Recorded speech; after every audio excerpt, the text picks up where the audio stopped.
च्या 26-27च्या अर्थसंकल्प आज स्थायी समितीपुढे सादर करण्यात आली आणि त्याच्यामध्ये आपण टोटल महसुली जमा जे 754 कोटी धरलेले आहे आणि खर्च पण तेवढंच आणि भांडवलीच्या जे टोटल एक्सपेन्सेस आहे ते 268 आहे आणि स्पेशल प्रोजेक्ट्समध्ये आपण 418 कोटी टोटल पकडलेले आहे। त्याच्यामध्ये अमृत 2 या स्वच्छ भारत मिशन, ई बस वगैरे जे प्रकल्प येणार आहे आणि वित्त आयोगातून जो अपेक्षित असलेले रक्कम जवळपास 55 कोटी आहे, 55 कोटी 94 लाख आहे आणि हे टोटल आपण बघितले तर मागच्या वर्षापेक्षा जवळपास आपण जे 700 कोटी होते ते आता 754 कोटी झाले आणि आपला जमा पण आता आज अखेर आपला ह्या वर्षाचा जमा पण बघितले तर तो मागच्या वर्षात जे 464 होते तो आज आपण ऑलरेडी 502 503 पर्यंत केलेले आहे आणि 525 कोटी टोटल महसुली जमा आपण क्रॉस करणार आहे असं आपल्याला अपेक्षा आहे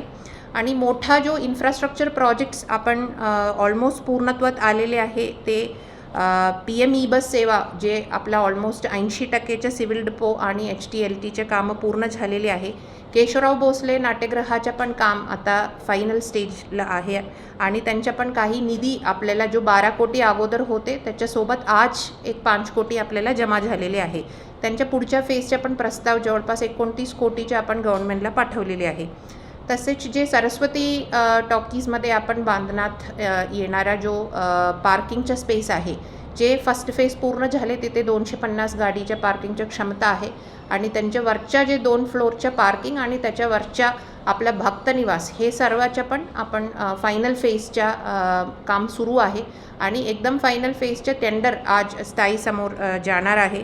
MRDPचा जो मोठा प्रकल्प आहे ते 524 कोटीचे आहे आणि त्यांच्या पण टेक्निकल इव्हॅल्युएशन पूर्णपणे झालेले आहे आणि पुढे आता टेंडरिंगच्या फायनल स्टेजवर आहे आणि ते पण वर्ल्ड बँककडून काही कमेंट्स आपल्याला आज आलेले आहे आणि अमृत 2चा जो एक मोठा प्रकल्प आहे त्याच्यामध्ये पण 4 झोनमध्ये शहरामध्ये आपण काम करत आहोत। त्याच्यामध्ये पंचगंगा प्रदूषण रोखण्यासाठी सुद्धा आपल्याला सध्या एक्झिस्टिंग कॅपॅसिटी सोबत एक 43.5 MLD आपण ॲड करत आहोत आणि ह्याच्यासाठी सुद्धा अगोदर मी सांगितल्याप्रमाणे 85 कोटी आपला कोल्हापूर महानगरपालिकेचं शेअर आहे तर ते मे बी आपल्याला काही प्रमाणात आपला सॉफ्ट लोन्स या बॉन्ड्स उभारण्याच्या पण आमच्या विचाराधीन आहे आणि नवीन प्रशासकीय इमारतसाठी पण आपण एक बजेट हेड उघडलेले आहे।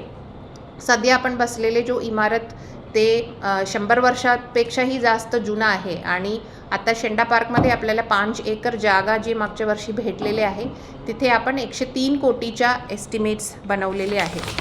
बाकी स्वच्छताबद्दल भरपूर नागरिकांच्या आणि आपला GB मध्ये वगैरे झालेले चर्चाच्या अनुषंगाने आपण equipments road sweeping machines, JCB, Poclain आणि ट्रॅक्टर ट्रॉलीज, डंपर्स वगैरे घेण्याच्या पण तरतूद ह्या वर्षाच्या बजेटमध्ये ठेवलेले आहे। तसेच टोटल रोडसाठी जे आत्ताच्या DPCमधून स्टेट गव्हर्नमेंटकडून जो भेटणारे निधीचे वगळून आपला अर्थसंकल्पीयमधून आपला स्वनिधीमधून जवळपास 25 कोटी आपण फक्त रोडसाठी तरतूद ठेवलेले आहे आणि ओव्हरऑल आपला जो पर्यटन विकासासाठी जे अंबाबाईमध्ये येणारे पर्यटक आहे या सर्किट बेंचमध्ये येणारे लोक आहे त्यांच्यासाठी दिशादर्शक फलक आणि पट्टे, झिब्रा क्रॉसिंग वगैरे लावून सौंदर्यीकरणासाठी रोड्सच्या त्याच्यासाठी 1-2 कोटी आपण ठेवलेले आहे।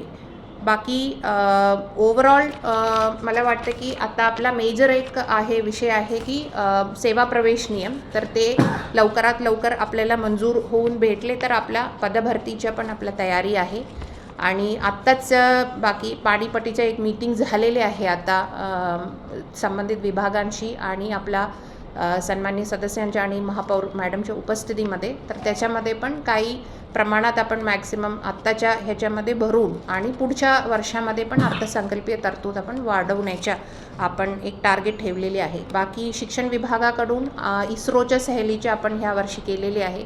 मागच्या 3 वर्षामध्ये सतत आपण 25 मुलांना ISROमध्ये विमान प्रवासाने घेऊन जाते आणि पर्यटन विभागाच्या तुमच्या ट्रान्सपोर्ट विभागाच्या बजेट पण झाले तर मे बी जास्त त्याच्यामध्ये PM ई बसचेच आहे। त्याच्याबद्दल टोटल 17 कोटी सिव्हिल डिपोच्या आणि 17 कोटी HTLT लाईनचे आहे। हे काम पण ऑलमोस्ट 80% पूर्ण झाले आणि आम्ही फर्स्ट लॉट ऑफ बसेस येण्याच्या प्रतीक्षेमध्ये आहे.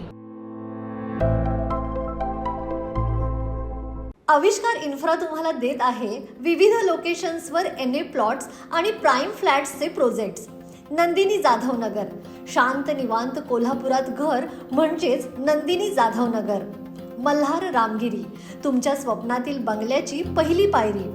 मल्हार रामगिरी हातकणंगले. पॅनोरमा हिल्स आंबा, सह्याद्रीच्या कुशीत निसर्गाच्या सानिध्यात तुमचं स्वतःचं फार्म हाऊस.